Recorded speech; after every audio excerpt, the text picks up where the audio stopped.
Habari Pioneer wa Pi Network. Karibuni tena katika jukwaa letu la taaluma la Official Hudhei Pi Update. Kama leo ndo mara yako ya kwanza kuhudhuria katika chaneli yetu hii, basi hakikisha una subscribe katika chaneli yetu, lakini pia vile vile usisahau kuwasha kengele ili uweze kupata taarifa zetu kila siku kwa wakati. Leo tutazungumzia kuhusiana na namna ya kuweza kufanya usajili kupitia akaunti ya OKX, kwa sababu Pioneer wengi sana wameomba wafahamishwe ni namna gani ya kuweza kujisajili katika OKX Exchanger. Hii ni exchanger ambayo ni maarufu sana duniani ukiachana na Binance, na ni exchanger ambayo kwamba inatumiwa na watu wengi hapa Tanzania na hata nje ya Tanzania. Kwa hiyo kupitia video hii itakusaidia wewe kuweza kujua ni namna gani ya kuweza kujisajili katika OKX Exchanger.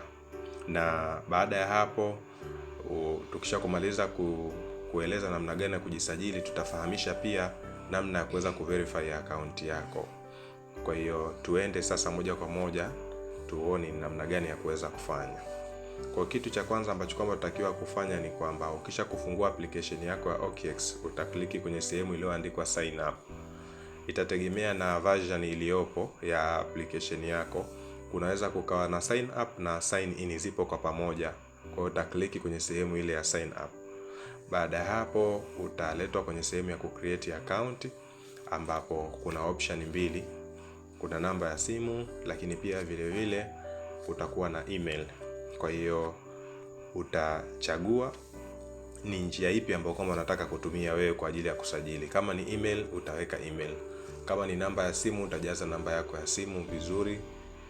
Baada ya hapo kuna sehemu ya referral code, utajaza referral code hapo chini. Kwa hiyo baada ya kujaza utakliki neno sign up, halafu utakuja kwenye sehemu ya kuweza kuingiza zile verification code za email yako kutokana na email ambayo kwamba ulichagua wewe mwenyewe au uliandika.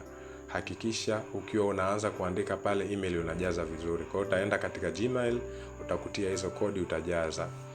Halafu itakuleta kwenye sehemu ya kuselect country. Kwa hiyo utachagua country, utaweka Tanzania kama Kenya, utatiki hapo, halafu utakliki neno next. Kwa hiyo utachagua nchi ambayo kwamba unaishi, kwa sababu ukichagua nchi tofauti kwenye kufanya KYC inaweza ikakuletea shida. Kwa hiyo uhakikishe kwamba ID yako inaendana na nchi ambayo kwamba umechagua. Kwa hiyo baada ya hapo utakliki confirm. Ukiletewa hilo neno watakuleta kwenye sehemu ya kucreate password. Kwa hiyo password wanataka kuwe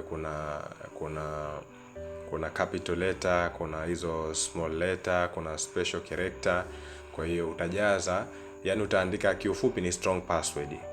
Kwa hiyo kwa mfano unaweza ukaandika herufi ya kwanza kubwa, alafu ikafuatana na jina kawaida, alafu kachanganya nambari na vitu kama hivyo. Kwa hiyo baadaye itakuleta kwenye sehemu hii kwenye issue ya kuweza kuverify account yako. Kwa hiyo utakliki hilo neno enable. Sawa, utakliki hapo chini, itakuleta kwenye steps number 2 ambao kwamba ni ya kufanya verification. Utakliki verify now. Sawa, itakupa hapo instruction nini na nini kinatakiwa katika mchakato mzima wa kufanya verification ya account yako. Kwa hiyo baada ya hapo utakliki verify, itakuleta kwenye sehemu ya kuselect ID, kwa sababu mwanzo umeshachagua country.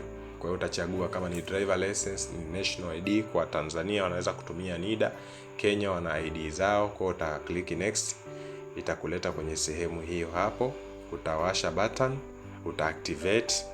Kwa hiyo utakliki next. Baada ya hapo itakupeleka kwenye sehemu ambayo kwamba tutakiwa upige picha kitambulisho chako sehemu ya nyuma na mbele. Itakwambia kwamba upige back, upige front tayari. Kwa hiyo utapiga picha. Baada ya hapo itakuleta kwenye sehemu ya liveness ya uso. Nadhani swala la KYC halina shida sana, kwa sababu watu wanajua, wameshafanya sana kwenye Pi. Kwa mwisho utapiga picha ya uso. Baada ya hapo utawait. Ukisha kupiga kitambulisho nyuma na mbele, unakuja unachukua picha ya selfie. Baada ya hapo utaselect country, taifa lako ambalo kwamba unaishi. Kuna information ambazo kwamba zinatakiwa mwisho utakamilisha. Utajaza address zako, taarifa zako za muhimu ambazo kwamba ndo zinazopatikana katika kitambulisho chako. Kwa hiyo utajaza vizuri taarifa zako. Baada ya hapo na click hiyo go back, yani maanake kwamba unarudi, una click go to home page, inakuleta kwenye sehemu ya kawaida ya application ya OKX, huku ukisubiri verification yako iweze kuwa approved. Kwa hiyo itachukua pengine dakika 15, dakika 10, nusu saa. Kwa hiyo utasubiri. Once ikishakuwa completely, utaanza kuendelea na activity nyingine za kudeposit. Hivyo ndo namna ya kuweza kuverify account ya kuregister account ya OKX pamoja na kufanya verification.